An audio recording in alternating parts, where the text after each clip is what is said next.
Bismillahirrahmanirrahim. Assalamu alaikum students. I'm your English teacher Zahmeed. I welcome you to English grade 8 video lessons. Students, we are going to cover another students learning outcome from our unit number 6, and this is a continuity of the previous lesson on conjunctions and coordinating and subordinating conjunctions. Now today we are going to learn another type, the last one, correlative conjunctions. Let's quickly read our students learning outcome.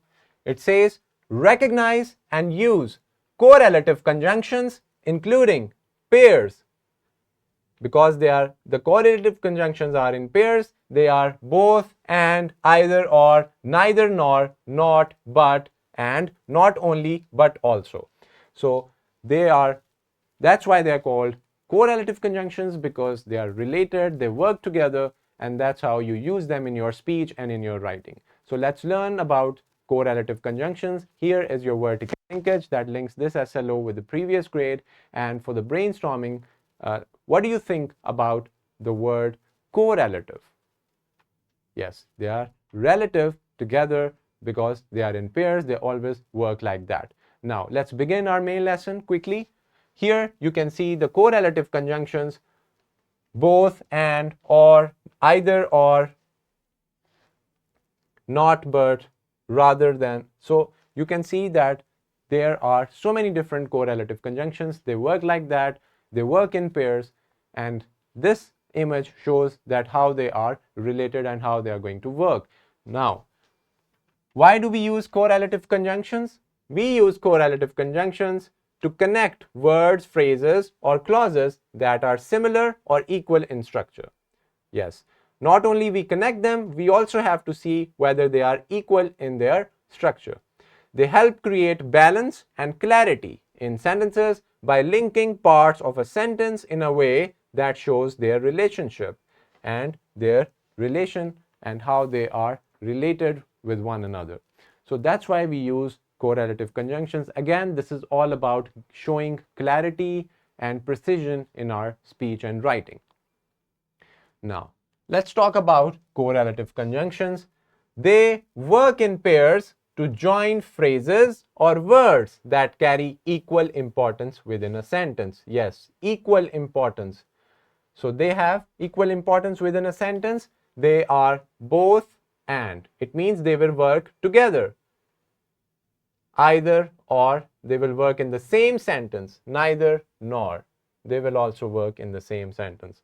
Not only, but also. Such that. So these are our conjunctions, but they are correlative. They are relevant and relative to each other. For example, let's try this neither nor, this one in an example. Neither the boy nor his brother wants to do these chores. So the speaker is saying, or the writer is saying, that both of them, the boy and his brother, they are on the same page. They do not want to do these chores. So instead of saying the boy does not want to do the chores, or the boy's brother does not want to do the chores, we can use just the correlative conjunction in the same sentence to make it a little complex and well made, well maintained. Neither the boy nor his brother. So neither and nor, you can see them in one sentence together, right? So this is how the correlative conjunctions work in a sentence. Next one is both the captain and the soldiers run 2 miles every day. So both and, yes, this one, they are also going to work together in a sentence. Both the captain and the soldiers, because we are talking about the captain and also his soldiers. So that's why we are using the addition and over here, and then we complete our sentence. So when you have two equal things, or two people that are on the same kind of situation, so you can use both and, or you can also use neither nor for showing negation, for showing opposition. Now, here is a list of different correlative conjunctions along with their examples. Let's look at one, either or. I like to either go to a museum or walk through the park. So the speaker is saying that there are two possibilities and he or she is ready for them. I like to either go to a museum or walk through the park. Now, what are the correlative conjunctions that are linking them together? Either or. Neither nor. Neither Joaquin nor Alice came to the party. Now, neither this subject nor this subject. So it means that none of them, not the two of them, did not come to the party. So you can use this correlative conjunction in order to shorten your sentence. Both and. He owns both, because we are talking about two things, e-bike and a car. Both a car and an e-bike. You cannot say he owns both car and e-bike. There has to be an addition, but because when you want to add an addition, you add and. So you can see the rest of these examples. You can read them and see how they are working in a sentence and in all these examples. So you can spot all these correlative conjunctions over here. Rather than, such, that, as many as.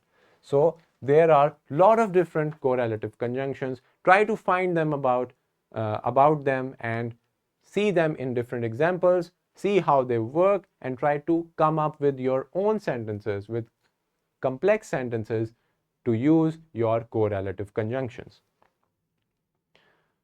Now, for the classroom activity, students, be very much prepared for this, because this is what you're supposed to do in the class to check your learned concept, what we have learned till now. You have to choose the pair of correlative conjunctions given in the bracket that best completes each sentence. So I'll do the first one with you, and then you have to do the remaining 4 by yourself. The bus will leave on time. Here we have 2 blanks. It means we have correlative conjunctions. The bus will leave on time whether we reach or not. It means that the bus will eventually leave. Whether you come there or not, the bus will leave. So whether we reach or not. So you have to carefully read the sentence, try to understand the situation, and then put your correlative conjunctions in the blanks. Here is your simulation link for better understanding of correlative conjunctions. This is a very comprehensive, a very good video for you that is found and added for your better understanding. Now for the homework, what you're supposed to do is solve all these given fill in the blanks, and also you have to create your own sentences using the correlative conjunctions. The correlative conjunction bank, the word bank, is given at the top. So read the sentences carefully one by one and then put the correlative conjunctions accordingly. Here is your worksheet about correlative conjunctions, and here are your resources, the presentation, the lesson plan, a worksheet, and a skill sheet. All these are added, and especially the worksheet and skill sheet are always there to test your understanding and knowledge and to assess your level of understanding. I hope that now we are very much clear about conjunctions. In the previous lecture, we talked about coordinating and subordinating conjunction, and in this one, we did the remaining type, correlative conjunction, along with its definition, its examples, and we also did activities to see how they are used. I hope that now you are very much clear about it. All you need to do is memorize these conjunctions, all of them of different types, and then use them and practice as much as you can. Thank you so much. Allah Hafiz.